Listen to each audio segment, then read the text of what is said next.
Hey, we're back with more Common Knowledge, the show where I take a look at 10, count them 10, common Magic the Gathering cards. I'll tell you if they're any good in the Pauper format or not. Most aren't.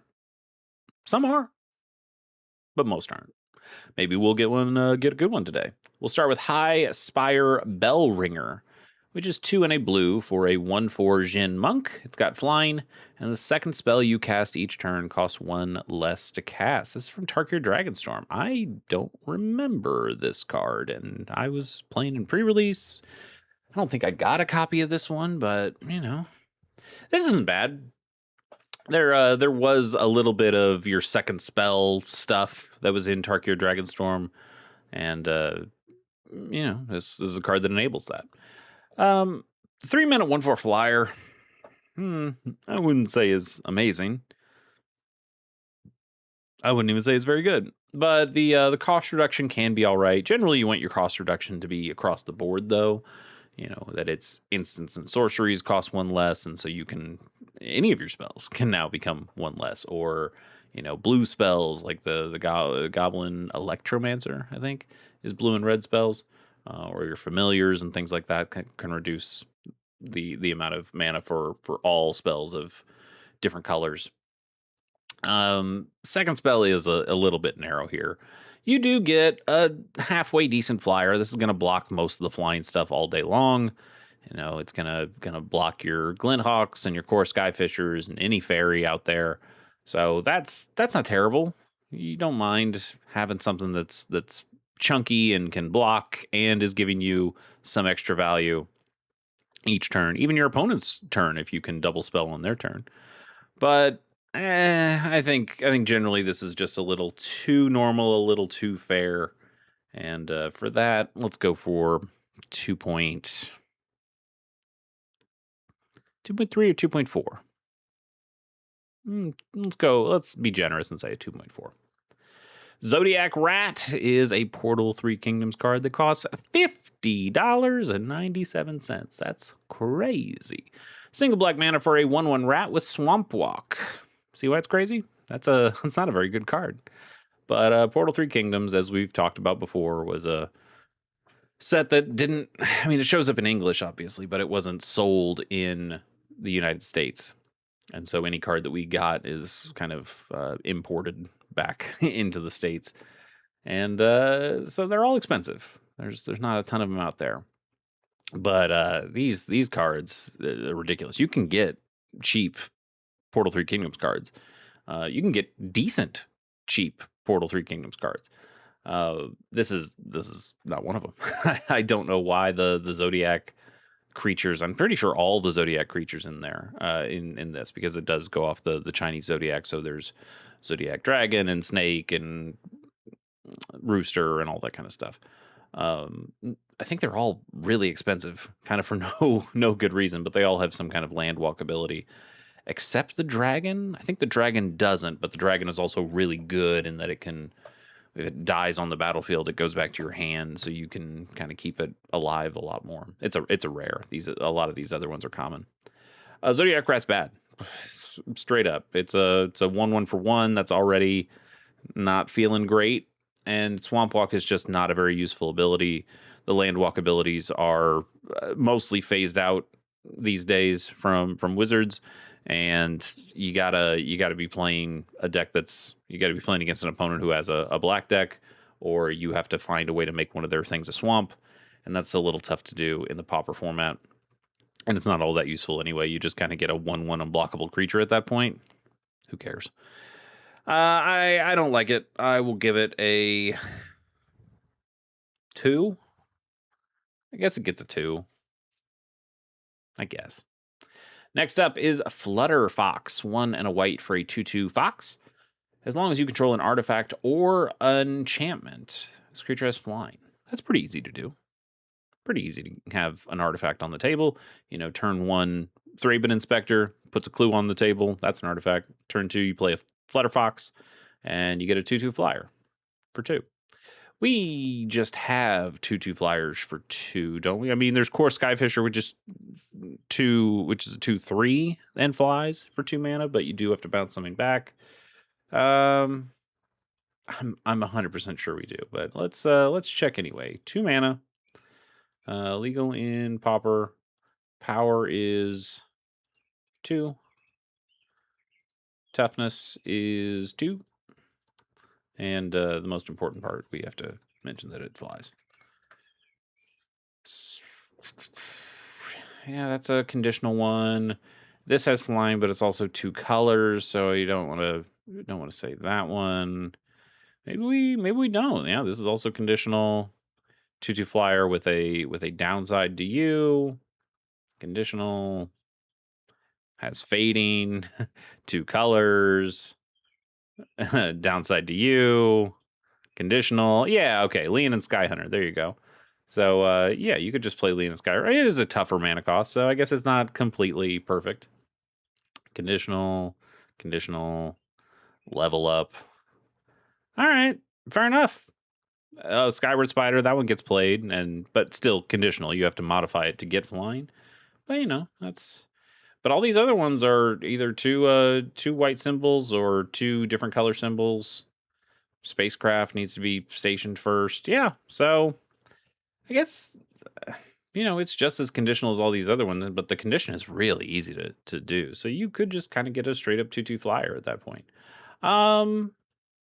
Yeah, I don't know. It's fine. Still not great. I mean, I don't think a 2/2 flyer for 2 mana is breaking the bank on anything, but it's better than Windrake. I don't know. It's pretty vanilla. Otherwise, it's not gonna be that crazy. Let's go for a 2.3, I suppose. Next up, exclude 2 and a blue for an instant counter target spell and draw a card. Counter target creature spell. That makes it a whole lot worse. I'm like, whoa, way better cancel. What happened? Counter target creature spell and you draw a card. That makes it a lot worse, doesn't it? There are counter spells for creatures that we see occasionally in the format, like an Essence Scatter or a Move Soul. They see some very sparing play. Sometimes you'll see the black players play Divest instead of Duress to grab a creature, which can work really nicely against a mono blue terror deck or something. You get rid of one of their big serpents. That can be okay. Is the 3rd mana worth it to draw an extra card? Maybe. It probably is worth it from a value standpoint, but from having to hold up 2 mana for a counterspell, and now you have to hold up 3 mana for a creature counterspell. I don't think blue decks necessarily want to do that. If they're holding up 3 mana, they probably want to do a whole lot more with that 3 mana. But if you do hit this at the right time, this feels great. It feels great to counter, their 6 mana spell or something, and you draw a card, so you replace this and are ready to go on your next turn. Probably pretty good feeling, but that's a pretty narrow feeling. Originally from Invasion, same art. It has had some different arts, but I do like this Invasion art. I think that looks nice. It's fine. It's a fine card. I'm gonna give it a 2.8. But is it a card that's knocking my socks off? Nah, not really. Bold Biochemist is from Marvel Superheroes. We reviewed this card and all the Marvel cards relatively recently, and there's some decent stuff in there. I was surprised at how decent some of the stuff was. Bold Biochemist, I don't remember being one of the better ones. 1 and a blue for a 1/3 human scientist with power up for 5 and a blue. You put a +1/+1 counter on this creature, and you draw 2 cards. Okay, power up, because I don't think we've actually done it for the normal common knowledge playlist. Only for the actual Marvel set did we talk about power up. But power up activates, so you can only activate each power up ability once per instance of the creature coming into play. But you reduce the cost of the power up by the creature's mana cost if it entered this turn, which is a little confusing to some people, but I guess it's easier if you explain it 2 different ways. I can play this creature on turn 2 for 2 mana. It's a 1/3. And then later on another turn, when I have 6 mana, I can spend 6 mana to put a 1/1 counter on this guy, making a 2/4, and then draw 2 cards. You can do that. That is one of the ways that you can do it. If you draw this later in the game and you have 6 mana open, you can play this guy for 2 mana, and then this power-up cost is reduced by 2 mana if you activate it that turn. So if you do draw this late in the game, you can just pay 6 mana and get the 2/4 and draw 2 cards. It makes it a kind of interesting modal spell that it has use early in the game if you just need a 2 mana creature. It has use in the late game as a 6 mana creature with an ability here. And then you kind of have this mid game idea, I guess, that also works for the early game. But the early game, hey, you put it down, and then eventually later in the game, if it's still around, you have this other ability that you can put in.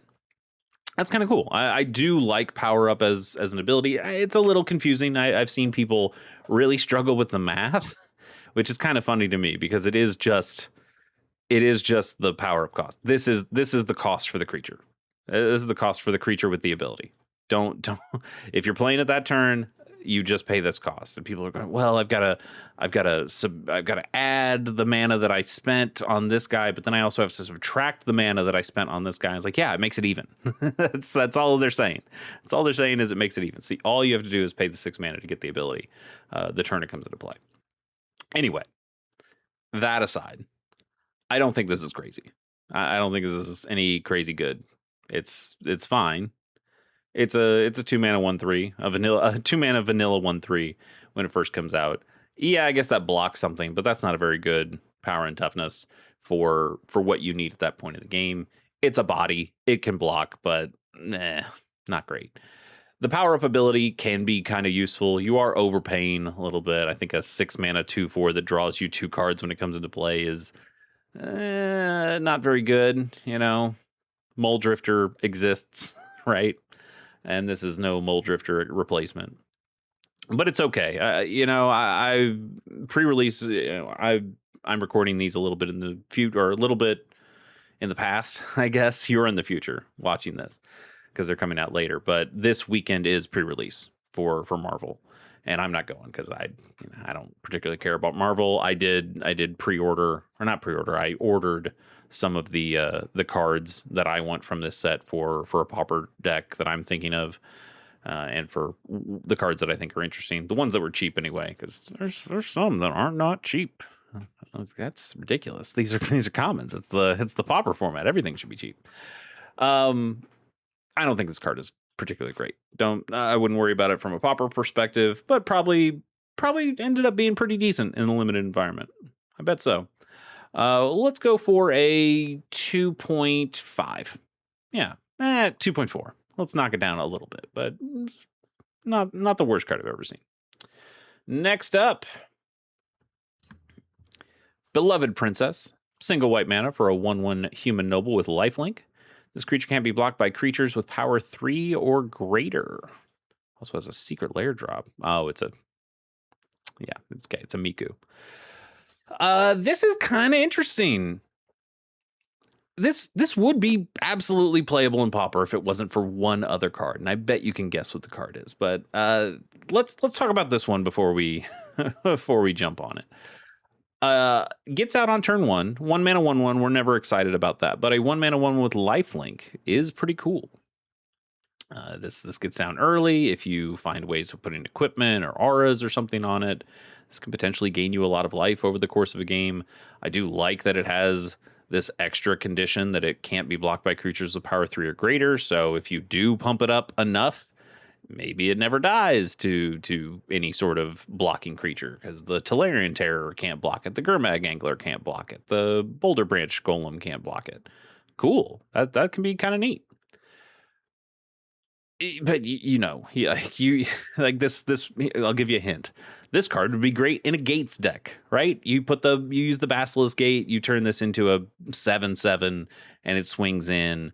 And if they want to block it, they can only block it with their 2/2s or their 1/1s. That could be pretty great. But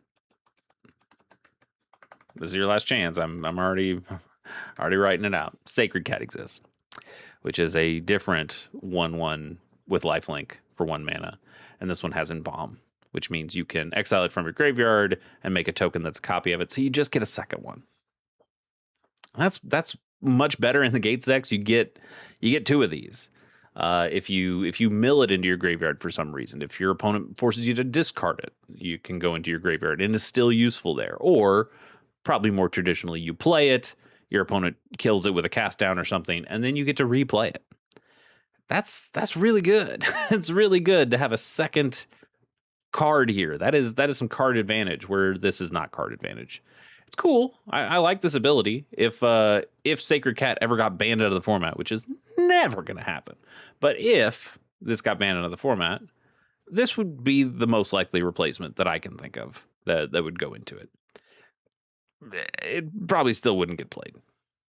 I think we'd have to talk about familiars in a different way, or not familiars. We'd have to talk about Caw Gates in a different way at that point and find probably something else to do. But somebody might try Beloved Princess if Sacred Cat was ever out of the format, but it won't be because it's not busted at all.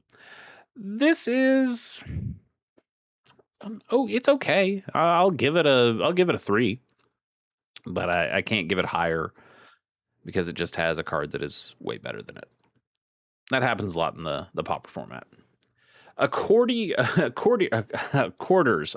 shield. I really wanted to say accordion. Accordion shield. A quarter's shield is 0. Count it 0 mana. This is a free spell for an artifact equipment. Equipped creature gets +0/+3 and has vigilance, and it equips for 3. So you can get it on the table for free. If you want to attach it to anything, you got to pay up 3 mana. Unless you have a way of attaching this for free in another way, which there are some cards that can do that for you. There's that Assassin's Creed one. I think it only costs 1 mana, but it allows all your any number of equipment to be attached to a single creature. That's kind of cool. That's a cool combat trick. Anyway, anytime you see a 0 mana artifact, your first thought has to be affinity, right? Is this useful in affinity? You know, if I'm playing 4 Ornithopters and 4 Frogmites and 4 Mirror Enforcers, are you playing 4 Welding Jars? Probably not. Are you playing 4 Tormod's Crypts? That's another 0 mana artifact for you. Probably not. But you can find some 0 mana artifacts and just dump them all on the table and then get your affinity up real high. We're kind of at the point, though, for affinity that you need to be a little bit more than just a 0 mana artifact. You can't quite skate by on this, and this doesn't do enough. You're rarely ever going to care about equipping this to a creature. If you do, I don't know, it gives your opponent a chance to kill the creature, and then you just spend a bunch of mana that doesn't do anything.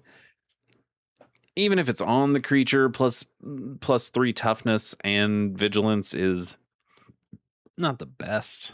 I'd really want some kind of power boost, but it's a shield. I get it. You're doing shield things. It's not enough. It's not. Crazy to say for 0 mana artifacts, though. If Phyrexian Walker and Ornithopter and some of these other cards weren't in the format, yeah, we probably would play some copies of this to get our affinity up high in the early game. But this doesn't work. It doesn't quite work. We'll still give it a 2.9. I can't. It's hard to give a free spell a bad score, but this is one of the worst free spells out there.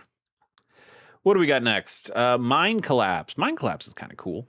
3 and a red for an instant. If it's your turn, you may sacrifice a mountain rather than pay this spell's mana cost. Hey, it's kind of a free spell.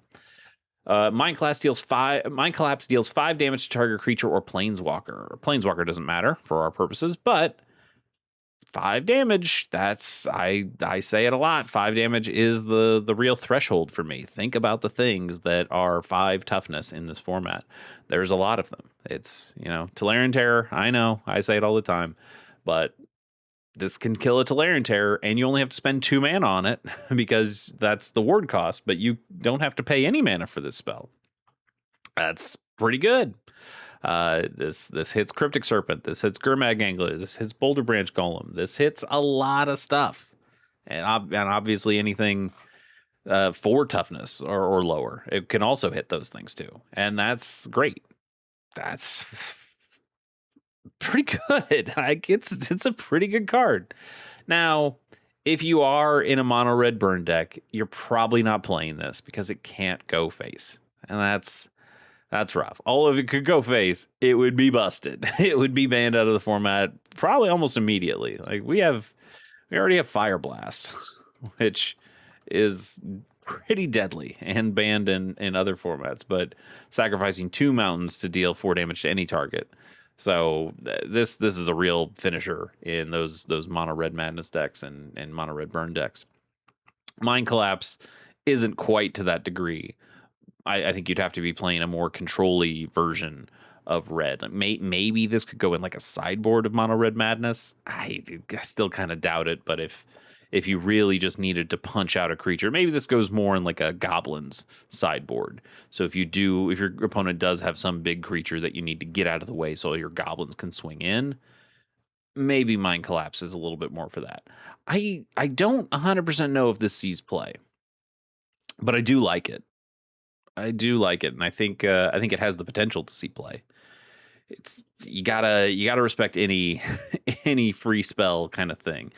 In sacking 1 mountain, red generally doesn't care. Like they are fine to sacrifice a couple of their lands to get those spells out as quickly as they need to, especially if they can finish the game by killing a big creature and then letting all their guys swing in.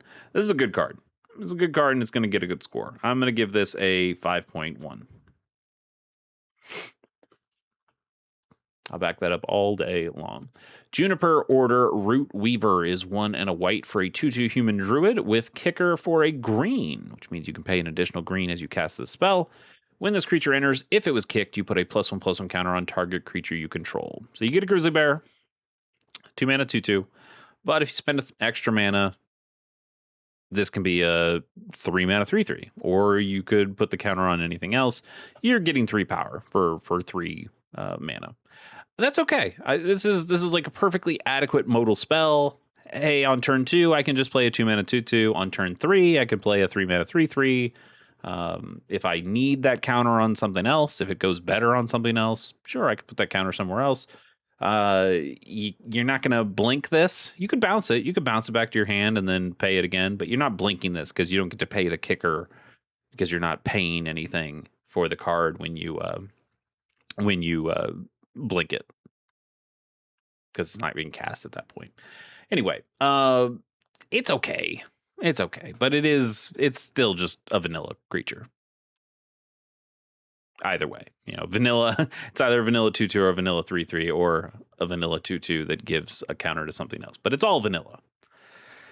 And you can't really give it too much credit for that. So we'll go with a 2.4, but it's okay. Indestructible Aura as a single white mana for an instant. Prevent all damage that would be dealt to target creature this turn. I'm chuckling because I put this in my white border cube. I like the art on this. Look at this. Look at this Birdman, Tony Hawk over here. This is it. It's not good, right? It is a protection spell.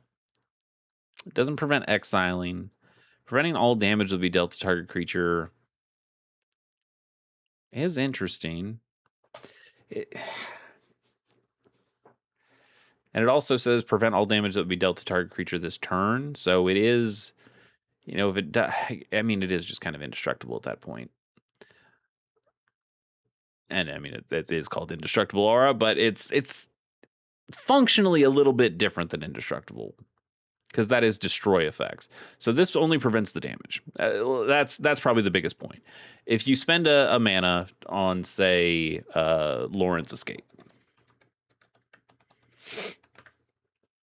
Lauren's Escape is a single white mana, can make target artifact or creature hexproof and indestructible until end of turn.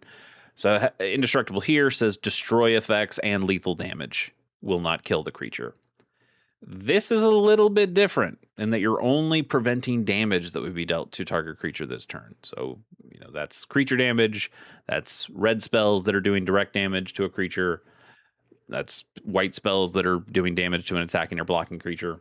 But it's not protecting you from cast down. It's not protecting you from any of those black destroy a creature spells or white destroys creature spells. Not as good. pretty darn narrow there at that point, because you really do want a protection spell like this to stop something else. And like I just showed, you would play 4 copies of Lauren's Escape over this any day of the week, and you probably wouldn't play 4, but you'd play any copy of Lauren's Escape over a copy of Indestructible Aura. And Lauren's Escape gives you so much more with the hexproof, and it gave a Scry, right? Yeah, Scry 1. Yeah, Lauren's Escape's a hell of a card. This is not, but it does have this falcon head on this dude, and that's pretty metal. Yeah, score-wise,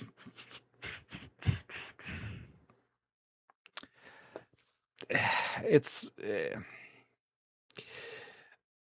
I think for...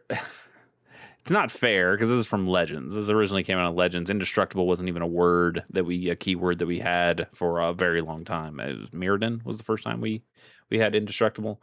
So it wouldn't be for years and years until we got the word Indestructible as a keyword. So this being called Indestructible and also being called an aura, it gives neither Indestructible nor is an aura itself. Yeah, I knew it. I knew there was gonna be a comment here. Despite the name, this card only prevents damage and not destroy effect. It's also not an aura. Beautiful. That is such a good little Easter egg. Good job, Scryfall. Yeah, I think just from the confusion factor, we have got to give this thing like a 1.5. It's not as bad as a 1.5, but it is pretty bad, and it will just confuse the hell out of people. Although maybe that's your goal. Maybe if you want to play a funny card in Pauper and play Indestructible Aura that gives neither indestructible nor is an aura. Beautiful. I love it.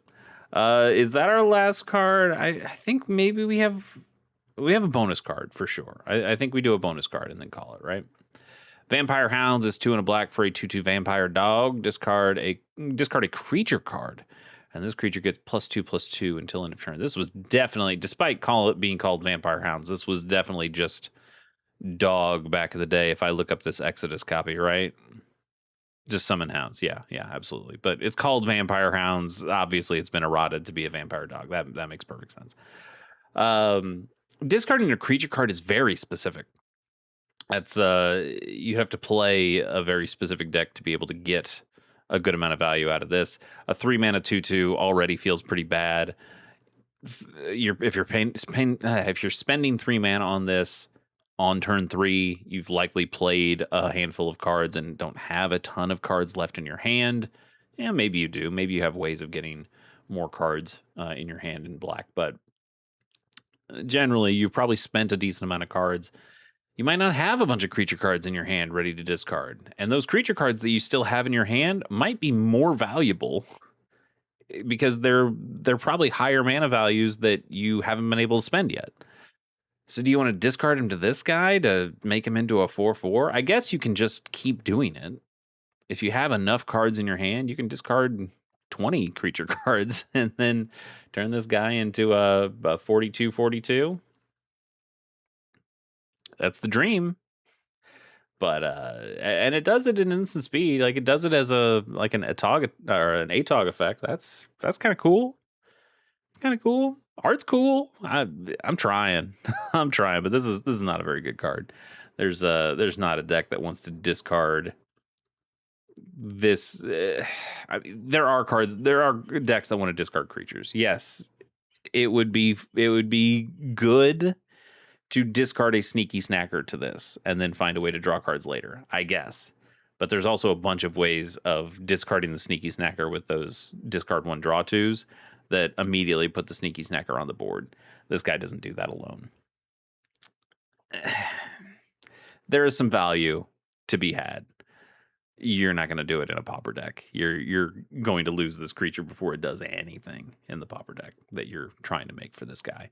I'm going to go for a 1.9. I just can't trust something like this. No, it probably deserves less than that, but we'll stick with a 1.9. Thanks for joining me on this one. We'll see you later.